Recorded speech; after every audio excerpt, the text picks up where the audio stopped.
दोस्तों नमस्कार। ये है मार्गदर्शन फॉर सिविल सर्विसेज। मैं अनुराग चौधरी। दोस्तों एनसीईआरटी श्रृंखला में आज की वीडियो में आप पढ़ेंगे 8वीं कक्षा के विज्ञान का अध्याय 2 सूक्ष्मजीव मित्र एवं शत्रु। दोस्तों इस अध्याय में आप जानेंगे सूक्ष्मजीव क्या होते हैं, ये कहाँ रहते हैं, मित्रवत सूक्ष्मजीवों के प्रमुख उदाहरण और उनके कार्य क्या हैं, सूक्ष्मजीवों का वाणिज्यिक उपयोग किस प्रकार किया जाता है, वैक्सीन या टीका क्या होता है, पर्यावरण की सुरक्षा में सूक्ष्मजीव कैसे लाभदायक हैं, इसके अलावा हानिकारक सूक्ष्मजीव क्या होते हैं और इससे मानव और जंतुओं को क्या नुकसान होता है, मनुष्यों में और जंतुओं में सूक्ष्म जीवों द्वारा होने वाले प्रमुख रोग कौन कौन से हैं, और अंत में आप जानेंगे खाद्य परिरक्षण यानी फूड प्रिजर्वेशन क्या होता है, ये क्यों आवश्यक है और इसकी विधि क्या है। तो आइए शुरू करते हैं आज का वीडियो। दोस्तों आपने अपने आसपास के स्थानों पर पौधे और जंतुओं सहित अनेक सजीव देखे हैं, लेकिन कुछ जीव ऐसे होते हैं जिन्हें हम बिना यंत्र की सहायता से केवल आँखों से नहीं देख सकते हैं और इन्हें सूक्ष्म जीव कहा जाता है। उदाहरण के लिए आपने देखा होगा कि वर्षा ऋतु में नम ब्रेड रोटी सड़ने लगती है और इसकी सतह पर सफ़ेद काले धब्बे आ जाते हैं।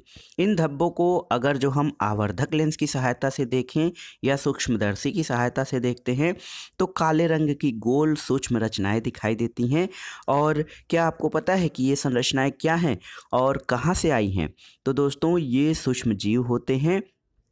और जैसे आप अगर जो कुछ परीक्षण करते हैं सूक्ष्म जीवों के संबंध में, तो इसमें आपको 2 परीक्षण करने हैं, क्रियाकलाप हैं। बगीचे अथवा मैदान से बीकर में थोड़ी सी गीली मिट्टी लीजिए, इसमें जल में डालिए और मिट्टी के कण बैठ जाने के बाद जल की एक बूंद स्लाइड पर लेकर सूक्ष्मदर्शी की सहायता से देखेंगे। इसके अलावा एक तालाब अथवा पोखरे के जल की कुछ बूंदें लेकर स्लाइड पर फैलाकर सूक्ष्मदर्शी की सहायता से जब आप देखेंगे तो आपको बहुत सारे सूक्ष्म जीव जो हैं गति करते हुए दिखाई देंगे। दोस्तों मिट्टी पानी में अनेक छोटे छोटे सूक्ष्म जीव उपस्थित होते हैं और हमने पहले ही चर्चा की सूक्ष्म जीव इतने छोटे होते हैं कि उन्हें बिना किसी यंत्र की सहायता से खुली आंखों से नहीं देखा जा सकता है। इनमें से कुछ जैसे कि ब्रेड पर उगने वाले कवक होते हैं, इनको आवर्धक लेंस की सहायता से देखा जाता है, जबकि अन्य को बिना सूक्ष्मदर्शी की सहायता से नहीं देखा जाता है।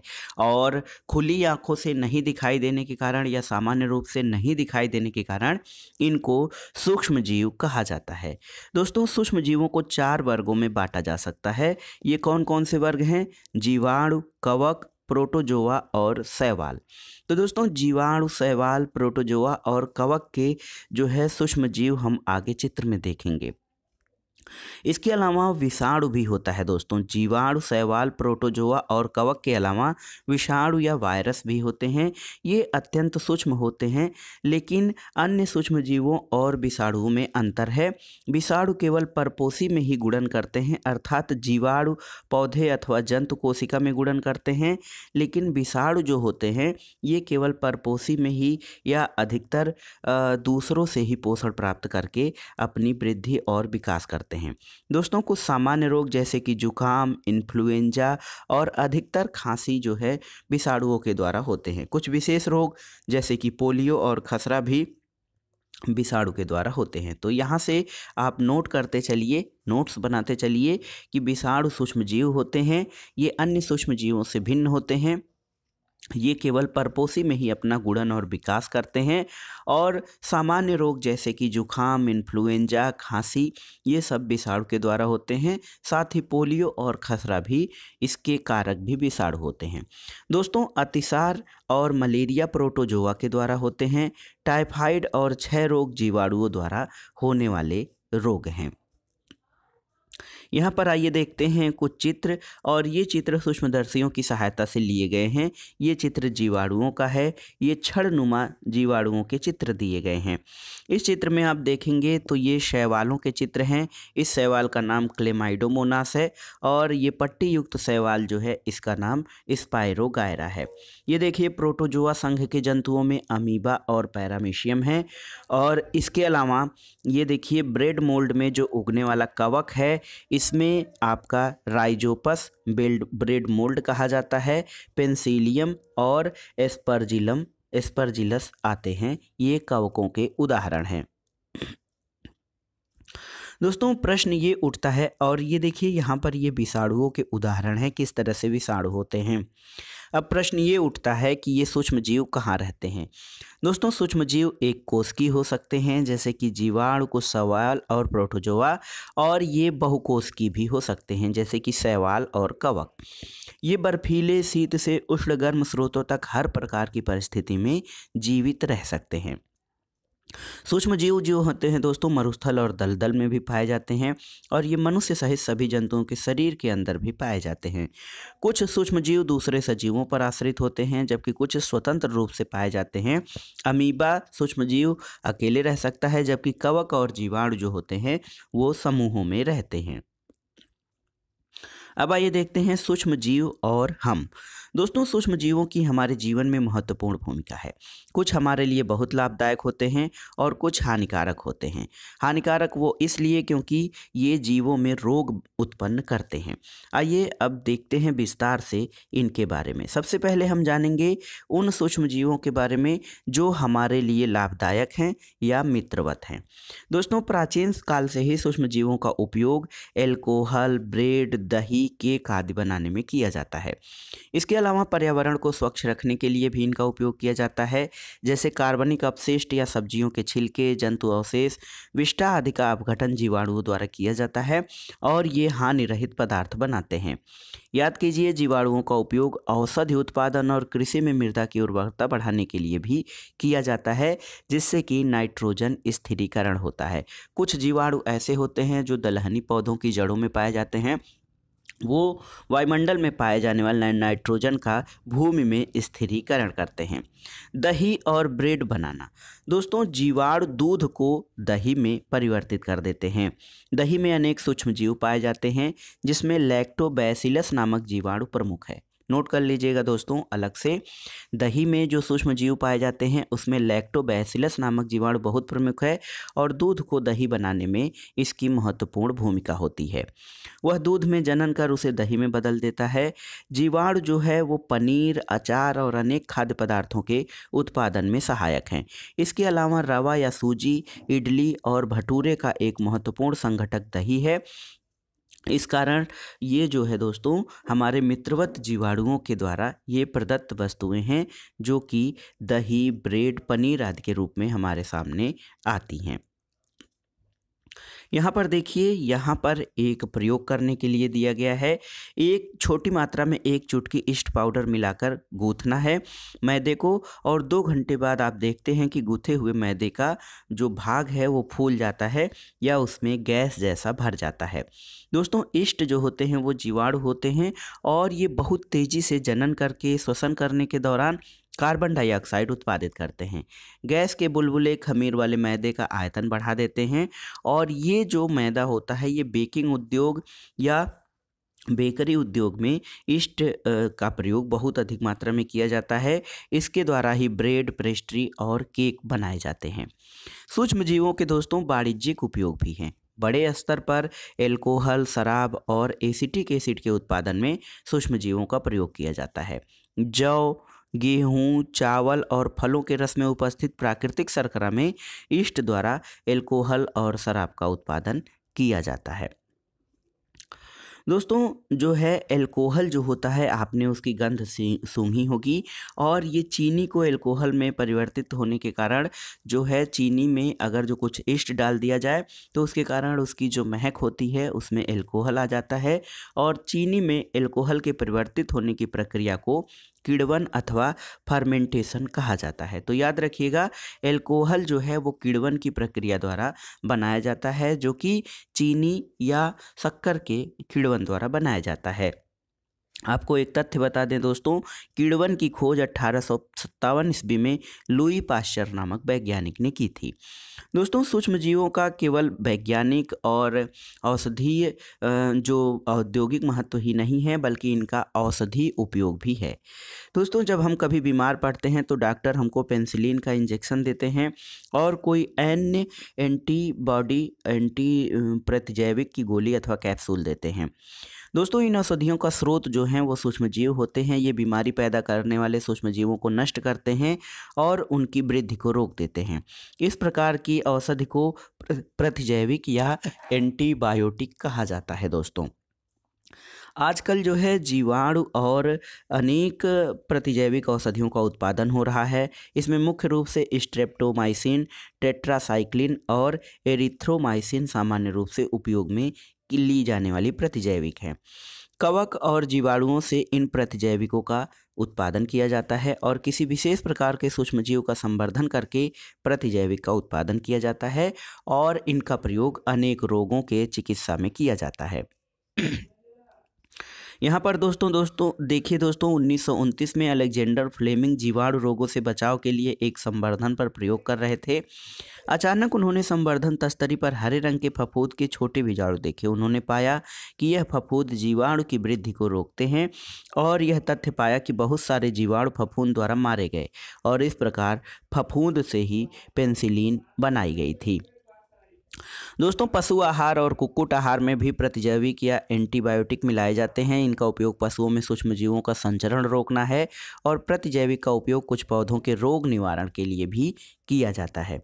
दोस्तों एंटीबायोटिक जो होते हैं इनको डॉक्टर की सलाह पर ही लेनी चाहिए और दवा का कोर्स पूरा करना चाहिए। दोस्तों यदि आप एंटीबायोटिक समय पर नहीं लेंगे जब उसकी आवश्यकता है तो अगली बार जब आप बीमार होंगे तो आपको प्रतिजैविक की आवश्यकता होगी, वो उतनी प्रभावी नहीं होती है। इसलिए सर्दी जुखाम आदि में जो एंटीबायोटिक लिए जाते हैं वो जो हैं दोस्तों उनको समय और डॉक्टर के प्रिस्क्रिप्शन के अनुसार ही लेना चाहिए। अब आइए देखते हैं दोस्तों वैक्सीन या टीका क्या है। पहेली एक प्रश्न सोचती है कि शिशु और बच्चों को टीका क्यों लगाया जाता है। तो दोस्तों जब रोग कारक सूक्ष्मजीव हमारे शरीर में प्रवेश करते हैं तो उनसे लड़ने के लिए हमारा शरीर प्रतिरक्षी या एंटीबॉडी उत्पन्न करता है। शरीर को ये भी याद है कि वही सूक्ष्मजीव अगर हमारे शरीर में पुनः प्रवेश कर दें तो उनसे किस प्रकार लड़ा जाए।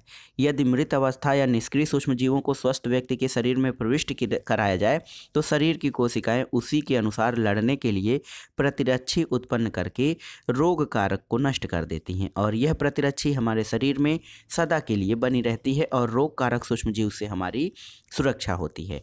और जो टीका या वैक्सीन है दोस्तों इसी सिद्धांत पर कार्य करता है। देखिए हैजा, क्षय रोग, चेचक और हेपेटाइटिस जैसी अनेक बीमारियों को वैक्सीन या टीके के द्वारा रोका जा सकता है। 1798 में एडवर्ड जेनर नामक एक वैज्ञानिक ने 1798 में चेचक के टीके की खोज की थी। दोस्तों बचपन में आपको भी अनेक रोगों से रक्षा के लिए टीके दिए गए होंगे और आप इन रोगों की सूची बना सकते हैं। इसके लिए आप किसी डॉक्टर या अपने माता पिता की मदद ले सकते हैं कि किस प्रकार के टीके बच्चों को दिए जाते हैं। दोस्तों सभी बच्चों को इन रोगों से सुरक्षा की आवश्यकता होती है। आवश्यक टीके निकट के अस्पताल में उपलब्ध होते हैं। बच्चों को पोलियो से बचाने के लिए टेलीविज़न और समाचार पत्रों में पोलियो टीकाकरण का विज्ञापन भी देखा होगा। पोलियो ड्रॉप दोस्तों बच्चों को दिया जाने वाला वास्तव में एक टीका या वैक्सीन होता है। इसके अलावा चेचक के विरुद्ध विश्वव्यापी अभियान चलाया गया था। दोस्तों विश्वव्यापी अभियान चलाए जाने का मतलब ये है कि चेचक को वैश्विक स्तर से समाप्त करने के लिए एक अभियान चलाया गया और जिसके कारण ये दुनिया के अधिकांश भागों से इसका उन्मूलन हो गया है। दोस्तों आजकल सूक्ष्मजीवों से टीके का उत्पादन बड़े स्तर पर किया जाता है। इसमें मनुष्य और अनेक जंतुओं को अनेक रोगों से बचाया जा सकता है। सूक्ष्मजीवों का एक और उपयोग है, इससे मिट्टी की उर्वरता में वृद्धि हो सकती है। कुछ जीवाणु और नीले हरे शैवाल ब्लू ग्रीन एल्गी जो होते हैं दोस्तों वायुमंडल नाइट्रोजन का स्थिरीकरण करते हैं और इस प्रकार मृदा में नाइट्रोजन का संवर्धन होता है। और नाइट्रोजन आप जानते हैं कि पौधों की वृद्धि और विकास के लिए बहुत ही आवश्यक है। इसलिए सूक्ष्मजीवों से मिट्टी की उर्वरता में भी वृद्धि की जा सकती है। यहाँ पर देखिए नाइट्रोजन के स्थिरीकारक नीले हरे शैवालों का चित्र दिया गया है। इसके अलावा दोस्तों सूक्ष्मजीव पर्यावरण का शुद्धिकरण भी करते हैं। आप अगर जो देखें तो जो हमारे अपशिष्ट पदार्थ हैं उनको अपघटित करने का कार्य भी सूक्ष्मजीवों द्वारा किया जाता है और बाद में ये पदार्थ जो होते हैं ये खाद के रूप में या जैविक खाद के रूप में पौधों को पुनः प्राप्त हो जाते हैं। दोस्तों अक्सर बड़ी मात्रा में आपने मृत जीवों को सड़ते हुए पादप और कभी कभी सड़ते हुए जंतुओं के रूप में देखते हैं।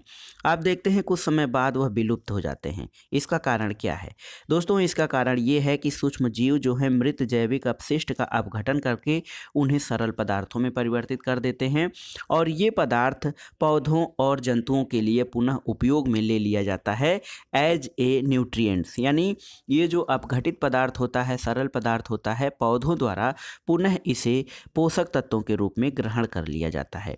दोस्तों, इस प्रकार हानिकारक और दुर्गंध युक्त पदार्थों का निम्नीकरण या जो है इसको सड़ाने और गलाकर सरल पदार्थों में बदलने के कारण सूक्ष्म जीवों का उपयोग करके पर्यावरण का शुद्धिकरण भी किया जाता है। अभी तक हमने देखा कि जो मित्र सूक्ष्म जीव हैं जो हमारे लिए लाभदायक हैं। अब आइए देखते हैं हानिकारक सूक्ष्म जीवों के बारे में। दोस्तों, सूक्ष्म जीव अनेक प्रकार से हानिकारक हैं। कुछ सूक्ष्म जीव मनुष्यों और पौधों और जंतुओं में अनेक रोग उत्पन्न करते हैं। रोग उत्पन्न करने वाले ऐसे सूक्ष्म जीवों को रोगाणु अथवा रोगजनक कहा जाता है। कुछ सूक्ष्म जीव भोजन, कपड़े और चमड़े की वस्तुओं को प्रदूषित कर देते हैं। अब आइए जानते हैं कि हानिकारक गतिविधियां सूक्ष्म जीवों की कैसी होती हैं। मनुष्यों में रोग उत्पन्न करने वाले सूक्ष्म जीव। दोस्तों, मनुष्यों में अनेक सूक्ष्म जीवों से रोग उत्पन्न होते हैं जो कि सांस द्वारा, पेयजल द्वारा, भोजन द्वारा हमारे शरीर में सूक्ष्म जीव प्रवेश करते हैं और संक्रमित व्यक्ति अथवा जंतु के सीधे संपर्क में आने पर रोग का संचरण हो सकता है। सूक्ष्म जीवों द्वारा होने वाले ऐसे रोग जो एक संक्रमित व्यक्ति से स्वस्थ व्यक्ति में वायु, जल अथवा भोजन अथवा कायिक संपर्क में आते हैं उसे संचरणीय रोग या संचारी रोग कहा जाता है। ऐसे रोगों में मुख्य रूप से हैजा, सर्दी, जुखाम, चिकन पॉक्स और क्षय रोग आते हैं। दोस्तों, जब जुखाम से पीड़ित कोई व्यक्ति छींकता है तो सूक्ष्म बूंदों के साथ हजारों रोग कारक वायरस या विषाणु वायु में आ जाते हैं। ये वायरस सांस के द्वारा ली जाने वाली वायु के साथ दूसरों के शरीर में प्रवेश करते हैं और उसे भी ऐसी समस्या हो जाती है। दोस्तों, इसी कारण पहेली सोचती है कि छींकते समय हमें अपना मुंह और नाक एक रुमाल पर से ढक लेना चाहिए और ये भी अच्छा है कि संक्रमित व्यक्ति से दूरी बनाकर रखनी चाहिए। दोस्तों, कुछ कीट और जंतु ऐसे भी हैं जो रोगकारक सूक्ष्म जीवों के रोगवाहक का कार्य करते हैं। घरेलू मक्खी इसका उदाहरण होती है।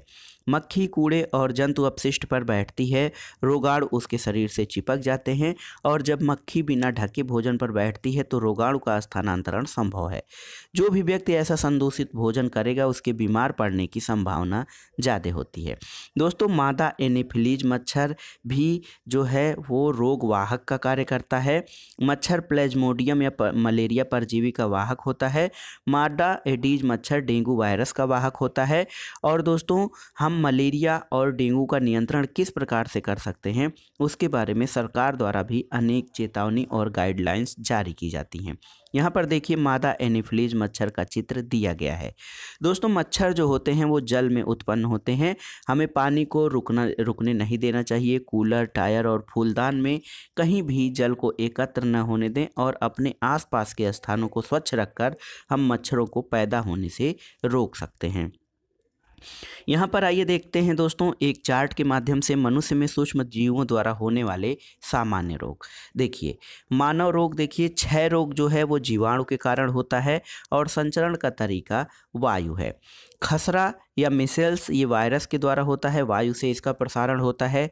चिकन पॉक्स जो है वायरस के द्वारा होता है, वायु से सीधे संपर्क के द्वारा। और पोलियो वायरस ये वायरस के द्वारा है और वायु या जल से इसका वो जो है ये उत्पन्न होता है। दोस्तों, बचाव के सामान्य उपाय में ये करना चाहिए कि रोगी व्यक्ति को पूरी तरह अन्य व्यक्तियों से अलग रखा जाना चाहिए और रोगी की व्यक्तिगत वस्तुओं को अलग रखकर उचित समय पर टीकाकरण किया जाना चाहिए।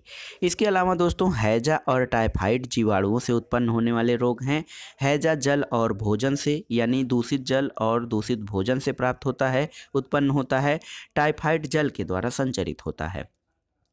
इनसे बचाव के लिए दोस्तों व्यक्तिगत स्वच्छता और अच्छी आदतों को अपनाया जाना चाहिए और भली भांति भोजन, उबला भोजन और पेयजल और टीकाकरण की व्यवस्था करनी चाहिए। हेपेटाइटिस ए वायरस से फैलता है जो जल के द्वारा, और उबले हुए पेयजल का उपयोग करना चाहिए। इसके साथ ही टीकाकरण इससे बचने का महत्वपूर्ण उपाय है। मलेरिया दोस्तों प्रोटोजोआ से फैलता है जिसका वाहक मच्छर होता है।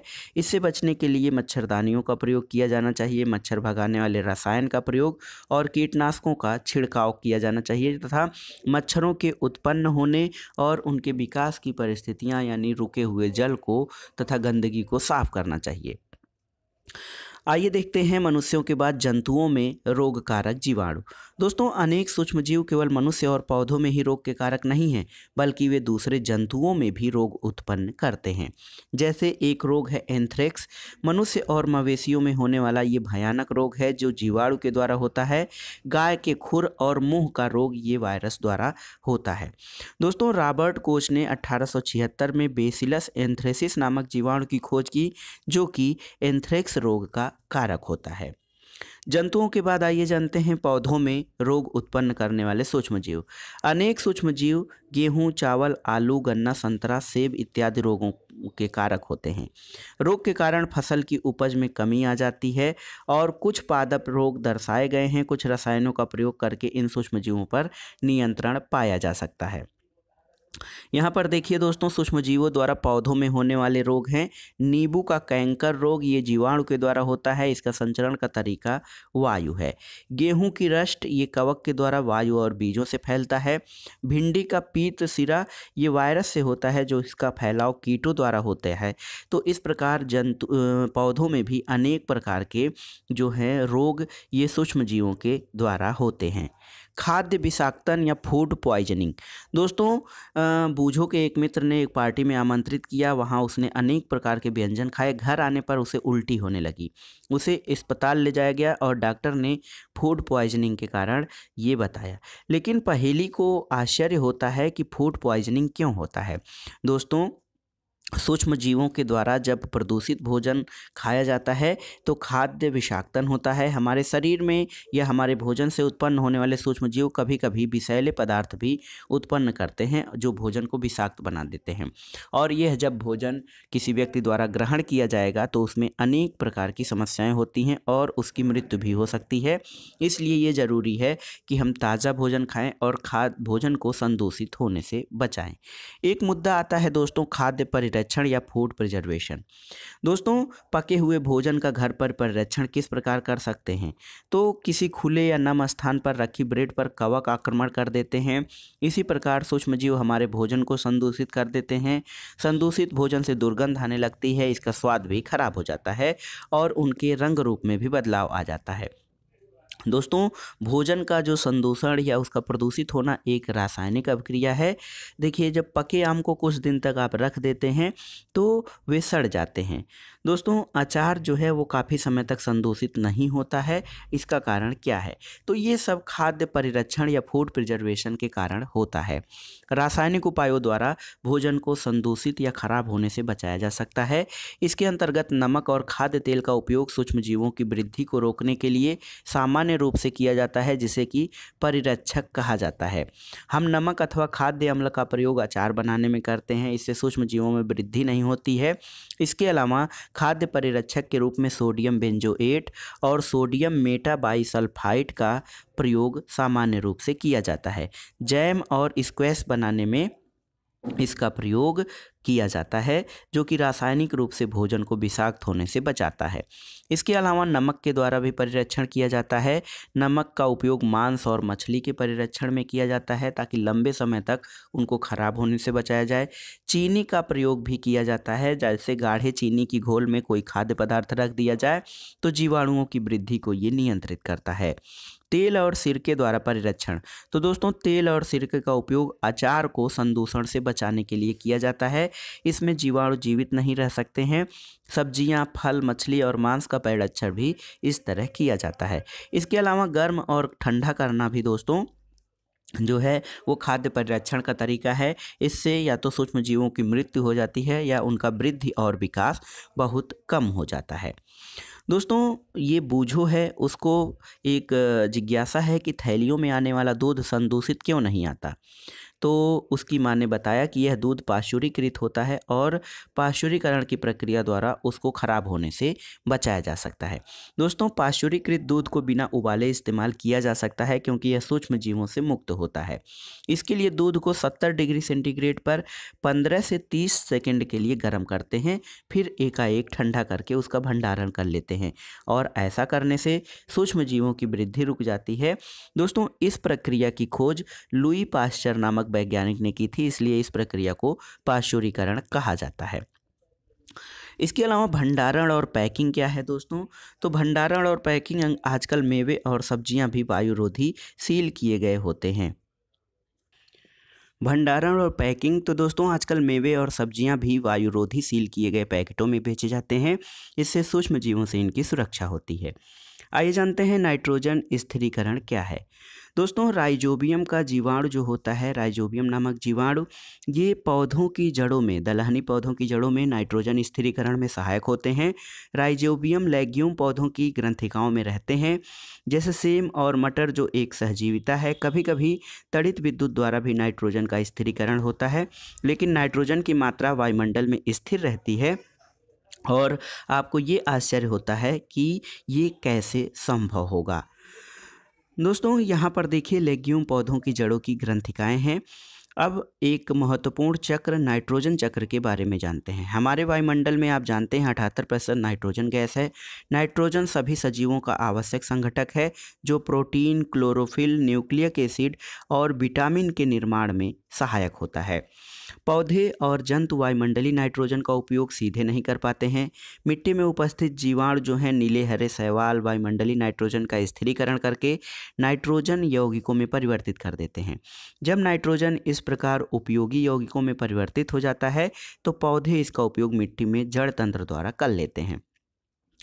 देखिए इसके बाद अवशोषित नाइट्रोजन का उपयोग प्रोटीन और अन्य यौगिकों के संश्लेषण में पौधे करते हैं और पौधे पर निर्भर रहने वाले जंतु उनसे प्रोटीन और अन्य नाइट्रोजनी यौगिक प्राप्त करते हैं।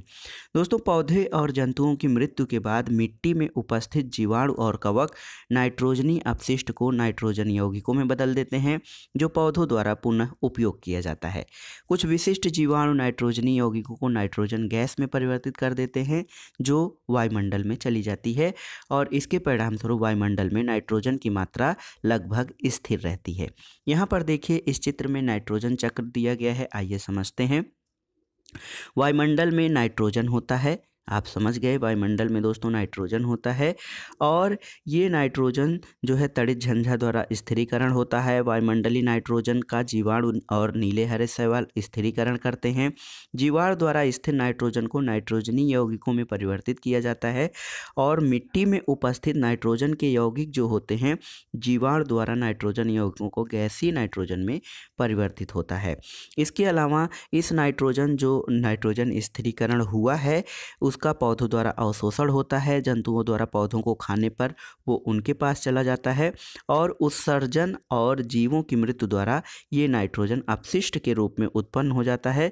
फिर मिट्टी में मिलने पर मिट्टी द्वारा उपस्थित नाइट्रोजन के यौगिक उनको ग्रहण कर लेते हैं और ये जो जीवाणु द्वारा नाइट्रोजन यौगिकों का गैसीय नाइट्रोजन में परिवर्तन है ये फिर वायुमंडल में मिल जाता है। तो इस प्रक्रिया द्वारा आप देख सकते हैं कि नाइट्रोजन की जो मात्रा होती है वो वायुमंडल में सदैव स्थिर बनी रहती है। तो दोस्तों ये था आज का वीडियो अध्याय 2 8वीं कक्षा के विज्ञान का, जिसमें आपने पढ़ा सूक्ष्म जीव मित्र और शत्रु किस प्रकार से हमारे लिए दोनों नुकसानदेह और फायदेमंद दोनों हैं। वीडियो आपको कैसा लगा हमें कमेंट बॉक्स में ज़रूर बताइएगा। वीडियो को लाइक करें, शेयर करें और इस चैनल मार्गदर्शन फॉर सिविल सर्विसेज को सब्सक्राइब करें। वीडियो देखने के लिए धन्यवाद दोस्तों, नमस्कार।